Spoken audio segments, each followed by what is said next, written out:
അണ്ണാമലയുടെ രാജി. പറയാതെ ഉം. പറയുന്ന ചില സത്യങ്ങളുണ്ടല്ലോ. ആ ഒരു ഉം. രാജിക്ക് പിന്നിലെ ചില സത്യങ്ങളൊന്ന് പറഞ്ഞു തരാമോ? അത് ഇപ്പൊ അണ്ണാമലൈ ബി ജെ പിയുടെ പ്രവർത്തനത്തിൽ വളരെയധികം നിരാശനായിരുന്നു ഏതാനും മാസങ്ങളായിട്ട്. ഒന്നാമത്തെ കാരണം അദ്ദേഹത്തിന് പ്രവർത്തിക്കാനായിട്ടൊരു എൽബോ റൂം എന്ന് പറയും നമ്മളെ. അങ്ങോട്ട് തിരിയാനോ ഇങ്ങോട്ട് തിരിയാനോ പറ്റാത്ത ഒരവസ്ഥയായിരുന്നു ബി ജെ പിക്കകത്ത്. ബി ജെ പി രൂപീകരിച്ചതിന് ശേഷം ആദ്യമായിട്ടാണ് ഇത്ര നല്ല നേതൃത്വ ഗുണവും ആത്മാർത്ഥതയും അതുപോലെ കഠിനാധ്വാനവും ശേഷിയായിട്ടുള്ള ഒരു വ്യക്തി പാർട്ടിയുടെ നേതൃത്വ നിരയിലേക്ക് വരുന്നത്. IPS കാരനായിരുന്നു. നമ്മൾ കഴിഞ്ഞ തവണ സംസാരിച്ചപ്പോൾ ഞാൻ അദ്ദേഹത്തിന്റെ വിദ്യാഭ്യാസ യോഗ്യതയൊക്കെ പറഞ്ഞതാണ്. ബിടെക് കഴിഞ്ഞു, അതിനുശേഷം MBA പാസ്സായി, എന്നിട്ടാണ് അദ്ദേഹം IPS-ലേക്ക് ജോലി നേടിയത്. ഒരു സാധാരണ കൃഷിക്കാരനാണ് അദ്ദേഹം. അപ്പൊ അദ്ദേഹത്തിന് പ്രവർത്തിക്കാനായിട്ട് അദ്ദേഹം രാജ്യത്തിന് വേണ്ടി എന്തെങ്കിലും ചെയ്യണം, സ്വന്തം നാട്ടുകാർക്ക് വേണ്ടി എന്തെങ്കിലും ചെയ്യണം എന്നുള്ള ഒരു ചിന്താഗതിയുള്ള മനുഷ്യനായിരുന്നു. അപ്പൊ അദ്ദേഹത്തിന് നരേന്ദ്രമോദിയുടെയും പിന്നെ അമിത്ഷായുടെയും പ്രവർത്തനം വളരെയധികം അദ്ദേഹത്തെ സ്വാധീനിച്ചു. അങ്ങനെയാണ് അദ്ദേഹം രാഷ്ട്രീയത്തിൽ ഇറങ്ങിയതും അതേപോലെ തന്നെ BJP-യിൽ ചേർന്നത്. അദ്ദേഹത്തിന് മറ്റേതെങ്കിലും പാർട്ടിയിൽ ജോയിൻ ചെയ്യാമായിരുന്നില്ലേ എന്ന് ചോദിച്ചാൽ തമിഴ്നാട്ടിൽ ഉള്ള രാഷ്ട്രീയ പാർട്ടികളായ DMK, AIADMK എന്നിവര് കുടുംബവാഴ്ചയുടെ ആൾക്കാരാണ്. ആത്മാർത്ഥതയോ അതല്ലെങ്കിൽ അർപ്പണ മനോഭാവമോ ഒന്നും അവർക്കില്ല. സ്വത്ത് സമ്പാദിക്കണം എന്നുള്ള ഒരേ ഒരു വിചാരം മാത്രമേ AIADMK-യുടെയും DMK-യുടെയും നേതൃത്വത്തിനുള്ളൂ. അപ്പൊ ചിലർക്ക് മുഖ്യമന്ത്രി ആവാനോ അല്ലെങ്കിൽ സംസ്ഥാന മന്ത്രി ആവാനോ ഒന്നും ആഗ്രഹം ഉണ്ടാവില്ല. പക്ഷെ അവര് ഈ മുഖ്യമന്ത്രിയോട് ചേർന്ന് നിൽക്കും. മുഖ്യമന്ത്രിയുടെ മകൻ ഉപമുഖ്യമന്ത്രി ഉദയനിധി സ്റ്റാലിനോട് ചേർന്ന് നിൽക്കും. ആ കെയർ ഓഫിലെ ബിസിനസ് കോൺട്രാക്റ്റുകൾ തരപ്പെടുത്തും, കോടികൾ സമ്പാദിക്കും. ഇപ്പൊ നമ്മൾ പറയുന്നുണ്ടല്ലോ, ഇവിടെ പിണറായി വിജയന്റെ മകള് വീണ 2 കോടി രൂപ മേടിച്ചു, അതിനെ കുറിച്ചിട്ടാണ് ഈ എൻഫോഴ്സ്മെന്റ് ഡയറക്ടർ അന്വേഷിക്കുന്നു എന്നൊക്കെ പറയുന്നില്ലേ. ഇതെന്നിട്ട് തമിഴ്നാട്ടിൽ ഒന്നുമില്ല. തമിഴ്നാട്ടിൽ ഒരാളുടെ വീട്ടിൽ നിന്ന് 90 കോടി രൂപയാണ് കണ്ടെടുത്തത്. ഒരു മുൻ ആരോഗ്യമന്ത്രിയായിരുന്ന വിജയ് ഭാസ്കർ എന്ന് പറഞ്ഞ AIADMK നേതാവിന്റെ വീട്ടിൽ നിന്ന്. അതേപോലെ മിക്ക DMK AIADMK നേതാക്കളുടെ വീട്ടിൽ നിന്ന് കോടികൾ കണ്ടെടുത്തിട്ടുണ്ട്. അപ്പൊ അതുമായിട്ട് കമ്പയർ ചെയ്യുമ്പോൾ വീണയുടെ അഴിമതി എന്ന് പറയുന്ന മറ്റേ അഴിമതിയേ അല്ല. അത് does not qualify to be bribe or corruption. Well, നമ്മൾ പറഞ്ഞു വന്നത് അണ്ണാമലയുടെ കാര്യമാണ്. അദ്ദേഹം BJP-യിലെ നേതൃത്വത്തിൽ വന്നതോടുകൂടി ജനങ്ങൾക്കൊരു കാര്യം മനസ്സിലായി, BJP എന്നൊരു രാഷ്ട്രീയ പാർട്ടി ഈ നാട്ടിലുണ്ട്. അണ്ണാമലയെ പോലെ നല്ല അർപ്പണ മനോഭാവമുള്ള ഒരു രാഷ്ട്രീയ നേതാവ് അവർക്ക് ലഭ്യമാണ്. അതനുസരിച്ചിട്ട് അദ്ദേഹം നടത്തിയ പ്രവർത്തനങ്ങൾ, അദ്ദേഹം കോളേജുകളിലും സർവകലാശാലകളിലെല്ലാം പോയി വിദ്യാർത്ഥികളുമായിട്ട് അധ്യാപകരുമായിട്ട് സംവദിച്ചു, കർഷകരായിട്ട് സംവദിച്ചു, തൊഴിലാളി വർഗ നേതാക്കളും തൊഴിലാളികളുമായിട്ട് സംവദിച്ചു. എല്ലാവർക്കും അദ്ദേഹത്തെ വളരെ ഇംപ്രസീവായി.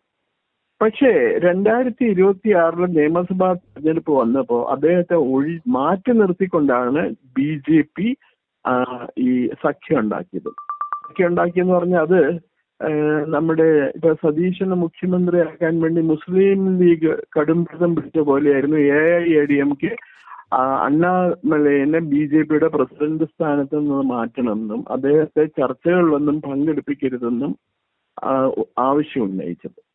ആ ആവശ്യം അംഗീകരിച്ചതോടുകൂടി തമിഴ്നാട്ടിൽ BJP-യുടെ ഭാവി തീർന്നു.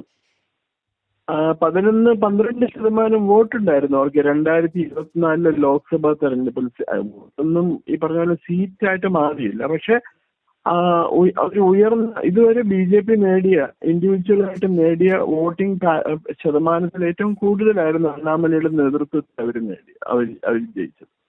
ഇതിനു മുമ്പ് BJPക്ക് ലോക്സഭയില് സീറ്റുകൾ ഉണ്ടായിരുന്നു, ജയിച്ചിട്ടുണ്ട്. പക്ഷെ അത് ജയിച്ചത് മുഴുവനും AIADMKയുടെ കൂടെയോ അതല്ലെങ്കിൽ DMKയുടെ കൂടെയോ സഖ്യം ഉണ്ടാക്കിയ കാലത്താണ് ജയിച്ചിരിക്കുന്നത്. DMKക്ക് അവരുടേതായ താല്പര്യം ഉണ്ടായിരുന്നു, AIADMKക്ക് അവരുടേതായ താല്പര്യം ഉണ്ടായിരുന്നു. അതുകൊണ്ടാണ് അവർ BJP-യായിട്ട് സഖ്യം ഉണ്ടാക്കിയത്. ആ ആവശ്യമൊക്കെ കഴിഞ്ഞ് അവർ BJP-നെ വലിച്ചെറിഞ്ഞു ദൂരേക്ക്. ദെൻ ഈ അദ്ദേഹത്തിന് പ്രവർത്തന സ്വാതന്ത്ര്യം നൽകാതെ, ഫങ്ഷണൽ ഓട്ടോണമി പോലും കൊടുക്കാതെ ഈ AIADMKയുടെ ഒരു സി ടീമുമായിട്ട് BJP മാറി തമിഴ്നാട്. അതാണ് BJPക്ക് പറ്റിയ പരാജയം. ഒരു കാര്യം ജനങ്ങൾക്ക് മനസ്സിലായി, അണ്ണാമല ഇല്ലാത്ത BJP എന്ന് പറഞ്ഞാൽ ഇറ്റ് ഈസ് അൻ അബ്സല്യൂട്ട് സീറോ, വട്ട പൂജ്യമാണെന്ന് ആൾക്കാർക്ക് മനസ്സിലായി. യുവാക്കളും യുവതികളും എല്ലാവരും, കുട്ടികളും വരെ അണ്ണാമലയോട് വളരെ സ്നേഹവും ബഹുമാനവും ഉണ്ട്. അവർക്ക് അണ്ണാമലയെ വളരെയധികം ഇഷ്ടപ്പെട്ടു. ഇപ്പൊ വിജയ് എന്ന് പറയുന്ന, ജോസഫ് വിജയ് എന്ന് പറയുന്ന മുഖ്യമന്ത്രി താരപരിവേഷത്തോടു കൂടിയാണ് രാഷ്ട്രീയത്തിൽ വന്നത്. അദ്ദേഹത്തിന് ജനങ്ങളുമായിട്ട് സംബന്ധിച്ച് ശീലമില്ല. ഇപ്പൊ അദ്ദേഹം എന്താ പറയുക, ഒരു വലിയ രാജകീയമായ ഒരു വാഹനത്തിൽ യാത്ര ചെയ്യുകയും ജനങ്ങളെ കൈവീശി കാണിക്കുകയും ചെയ്യും എന്നല്ലാതെ അദ്ദേഹത്തിന് ജനങ്ങളുമായിട്ട് ഇടപഴകാനോ സംസാരിക്കാനോ ഒന്നും അറിയില്ല. ഇതുവരെ കണ്ടിടത്തോളം വെച്ച് നോക്കുകയാണെങ്കിൽ അദ്ദേഹം ഒരു തികഞ്ഞ പരാജയമാണ്. പബ്ലിക് വേദികളിൽ സംസാരിക്കുന്ന കാര്യത്തിലാണെങ്കിലും അതുപോലെ തീരുമാനം എടുക്കുന്ന കാര്യത്തിലാണ്. അപ്പൊ ഇപ്പൊ അത് ഈ തനിക്ക് BJP-യിൽ അർഹിക്കുന്ന അംഗീകാരം കിട്ടുന്നില്ല എന്ന് കണ്ടപ്പോ അണ്ണാമലൈ പാർട്ടി വിട്ടു. പക്ഷെ പാർട്ടി വിട്ടത് വളരെ കുലീനത്വത്തോടു കൂടിയാണ്. അദ്ദേഹം പാർട്ടിയുടെ കേന്ദ്ര നേതാക്കന്മാരെ കണ്ടു, അവരോട് പറഞ്ഞു തനിക്ക് പാർട്ടിയിൽ തനിക്ക് കിട്ടുന്ന ഒരുമാതിരി ചിറ്റമ്മ നയം അത് തനിക്ക് അത് ബുദ്ധിമുട്ടുണ്ട്. അത് ആർക്കാണെങ്കിലും ഉണ്ടാവില്ല. ഇത്രയും ജോലി ചെയ്യുന്ന ആൾക്ക്, ഇപ്പൊ തന്നെ ഒരു സ്ഥാപനത്തിൽ വർക്ക് ചെയ്യുന്നു, അല്ലെങ്കിൽ ഒരു രാഷ്ട്രീയ പാർട്ടിയിൽ വർക്ക് ചെയ്യുന്നു, അതൊരിക്കലും അംഗീകാരം കിട്ടിയില്ലെങ്കിൽ പിന്നെ വാട്ട് വിൽ യു ഡു?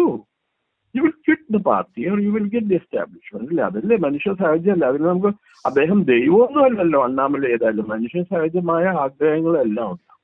പിന്നെ അണ്ണാമല വന്നിട്ട് 7 വർഷമേ ആയിട്ടുള്ളൂ, 8 വർഷമേ ആയിട്ടുള്ളൂ. അതുകൊണ്ട് അദ്ദേഹം പോയത് പാർട്ടിക്ക് ഒരു ക്ഷീണം ഉണ്ടാവില്ല എന്ന് നയിനാർ നാഗേന്ദ്രൻ, തമിഴ്നാട് BJP-യുടെ പ്രസിഡന്റ് പറഞ്ഞു. അതിനിപ്പോ പ്രത്യേകിച്ച് BJPക്ക് നഷ്ടപ്പെടാനൊന്നുമില്ല. നഷ്ടപ്പെടാൻ വല്ലതും ഉണ്ടെങ്കിലല്ലേ നഷ്ടപ്പെടും എന്ന് ഉള്ള ആശങ്ക ഉണ്ടാവുള്ളൂ. തമിഴ്നാട് BJPക്ക് നഷ്ടപ്പെടാനായിട്ട് ഒന്നുമില്ല. അവര് എന്താ പറയുന്നത്, പ്രധാനമായിട്ടും BJP-യുടെ കുഴപ്പം, തമിഴ്നാട് BJP-യുടെ കുഴപ്പം, അതിനകത്ത് 2 പ്രബല ഗ്രൂപ്പുകളാണുള്ളത്. ഒന്ന് പ്രോ AIADMK ഗ്രൂപ്പ് എന്ന് പറഞ്ഞാൽ AIADMK ആയിട്ട് സഖ്യം വേണം എന്നാവശ്യപ്പെടുന്ന ഗ്രൂപ്പ്. പിന്നെയോ പ്രോ DMK ഗ്രൂപ്പ്, DMK ആയിട്ട് സഖ്യം വേണം എന്ന് ആവശ്യപ്പെടുന്ന ഗ്രൂപ്പ്. അതേസമയം ഒരു പ്രോ BJP ഗ്രൂപ്പ് BJPക്ക് അകത്തില്ലാതായിപ്പോയി.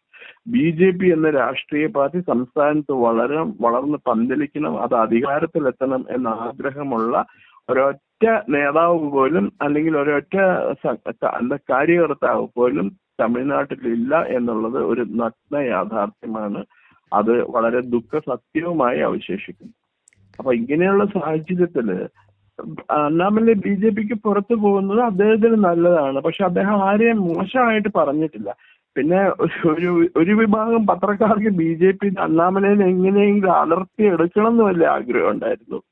അതവര് സാധിക്കുകയും ചെയ്തു. എല്ലാ ദിവസവും BJP നാളെ വിടും, അതല്ലെങ്കിൽ മറ്റന്നാൾ വിടും, അതല്ലെങ്കിൽ ഏതാനും മാസത്തിനുള്ളിൽ വിടും എന്നുള്ള രീതിയിൽ ഇങ്ങനെ വാർത്തകൾ പടച്ചു വെട്ടിക്കൊണ്ടിരിക്കുകയായിരുന്നു.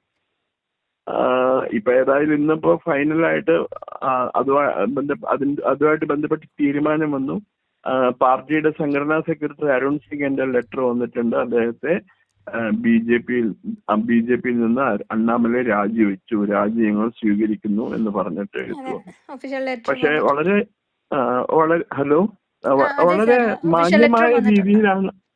വളരെ മാന്യമായ രീതിയിലാണ് അദ്ദേഹം പാർട്ടി വിട്ടു പോകുന്നത്. ആരെയും ചീത്ത പറഞ്ഞിട്ടൊന്നുമില്ല. അദ്ദേഹം അമിത്ഷായെയും നരേന്ദ്രമോദിയെയും ഇന്നും അതേപോലെ ബഹുമാനിക്കുന്നു, ആദരിക്കുന്നു എന്നാണ് അദ്ദേഹം പറഞ്ഞത്. ഇതാണ് കാര്യം. BJPക്ക് വേണ്ടത് യഥാർത്ഥത്തിൽ കേരളത്തിലാണെങ്കിലും തമിഴ്നാട്ടിലാണെങ്കിലും BJPക്ക് വേണ്ടത് ജയിക്കാൻ ഒരു ആവേശം വേണം. അതുപോലെ ജനങ്ങളെ വിശ്വാസത്തിലെടുക്കാൻ കഴിവുള്ള നേതൃത്വം വേണം. ഇപ്പോ അതെനിക്ക് തോന്നുന്നുണ്ടോ കേരള BJPയിൽ അണ്ണാമലയ്ക്ക് സമമായിട്ടുള്ള ഒരു നേതാവ് ഉണ്ടെന്ന് തോന്നുന്നുണ്ടോ? ഇല്ല. അവരൊക്കെ സ്വന്തം കാര്യം നേടാനായിട്ട് നിൽക്കുന്നവരാണ് അധികം പേര്. പേരെടുത്ത് ഞാൻ പറയാനുള്ളത്. ഇനി പറഞ്ഞു കഴിഞ്ഞാൽ എന്റെ അടുത്തായിരിക്കും ഉള്ള ദേഷ്യം. ഓക്കെ, പറയൂ. അതെ സാർ. ഇപ്പോൾ അണ്ണാമലയാണെങ്കിൽ തമിഴ്നാട്ടിൽ ഏറ്റവും കൂടുതൽ ഫോക്കസ് ചെയ്തത് ദ്രാവിഡ പൊളിറ്റിക്സ് ആയിരുന്നു. അതേ ദ്രാവിഡ രാഷ്ട്രീയത്തിനെ കടപുഴക്കാൻ ടി.വി.കെ വന്നിട്ടുണ്ടായിരുന്നു. അതുപോലൊരു തന്ത്രം വീണ്ടും തമിഴ്നാട്ടിൽ രൂപപ്പെടുമോ? ഇല്ല, ഈ ദ്രാവിഡ രാഷ്ട്രീയം എന്ന് പറയുന്നത് വളരെയധികം റൂട്ട്സ് എടുത്തിട്ടുള്ള ഒരു രാഷ്ട്രീയ പ്രത്യയശാസ്ത്രമാണ്. അതിനുള്ള പ്രവർത്തനം 1800-കളുടെ അവസാനം തുടങ്ങി. ആ ഒരു ഒരു ചിന്താഗതി അവിടെ വളർന്ന് പന്തലിച്ചു നിൽക്കുകയാണ്. അതവരുടെ തമിഴിന്റെ രക്തത്തില് ആ ദ്രവീഡിയൻ ആശയങ്ങൾ കലർന്നിരിക്കണം. അവർ ഇന്ത്യയുടെ ഭാഗമല്ല. അവര് ഇന്ത്യൻ സംസ്കാരമോ അല്ലെങ്കിൽ ഇന്ത്യൻ ആചാരങ്ങളൊന്നും അവരെ സംബന്ധിച്ചിടത്തോളം പ്രശ്നമല്ല. അവരിതുമായിട്ടൊന്നും ബന്ധപ്പെട്ടതല്ല. ഞങ്ങളൊരു പ്രത്യേക രാഷ്ട്രമാണെന്നാണ് DMK എന്ന് പറയുന്ന രാഷ്ട്രീയ പാർട്ടി പറഞ്ഞുകൊണ്ടിരിക്കുന്നത്. അവരുടെ ഫൗണ്ടറായ അണ്ണാദുരൈ പാർലമെന്റിൽ പ്രസംഗിച്ചത് എന്താ? ഞങ്ങള് ഈ ഇന്ത്യ എന്ന് പറയുന്ന ഒരു രാഷ്ട്രത്തിൽ ഞങ്ങൾക്ക് വിശ്വാസമില്ല.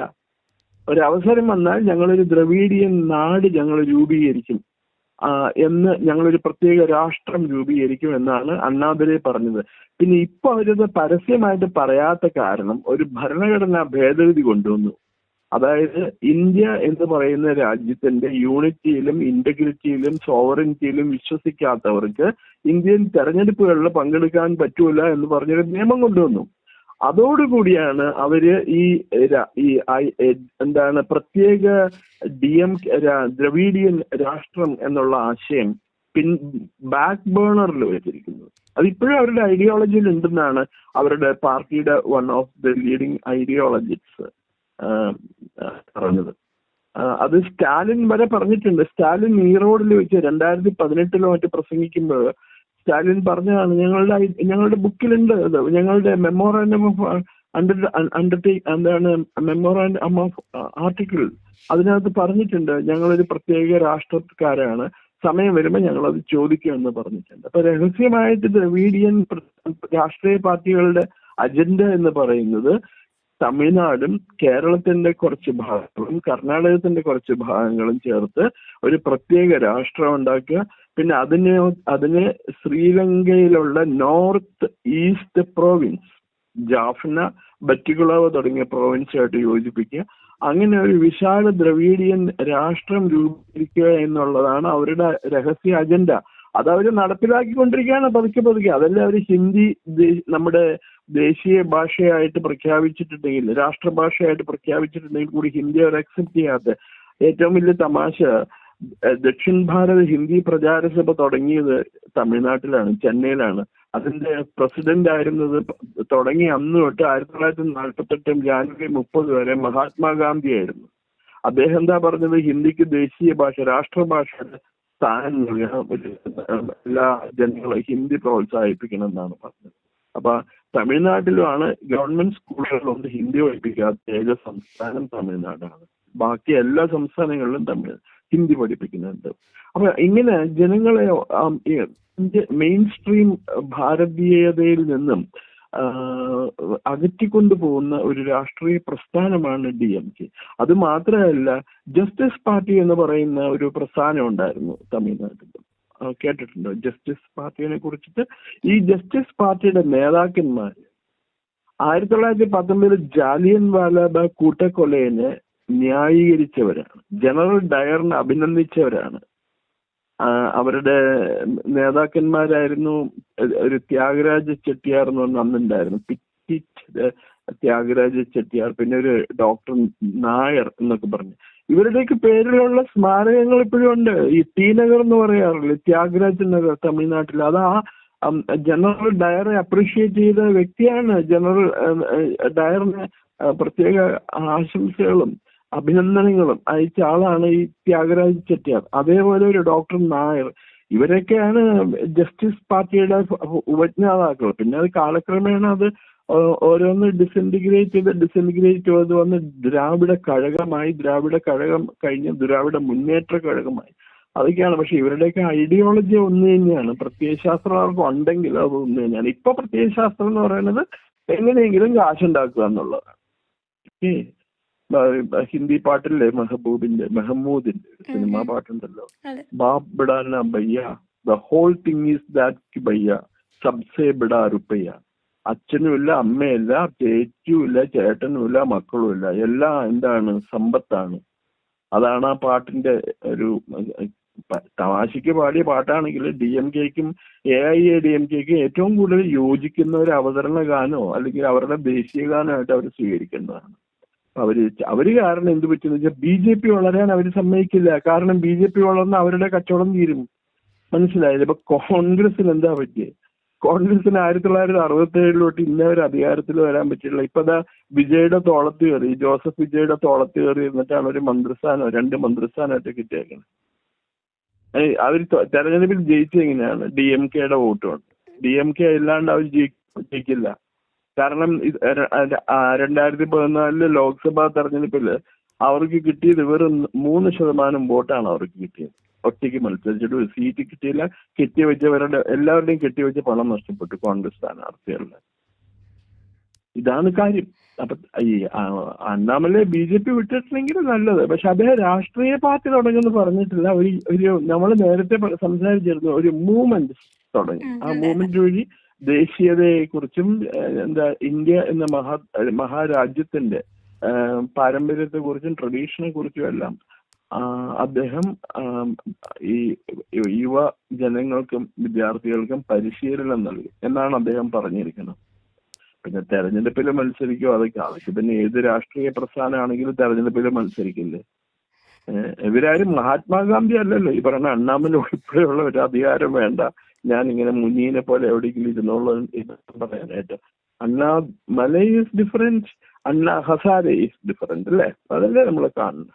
അതെ സാർ, അതെ, തീർച്ചയായും. നന്ദി സാർ, നന്ദി.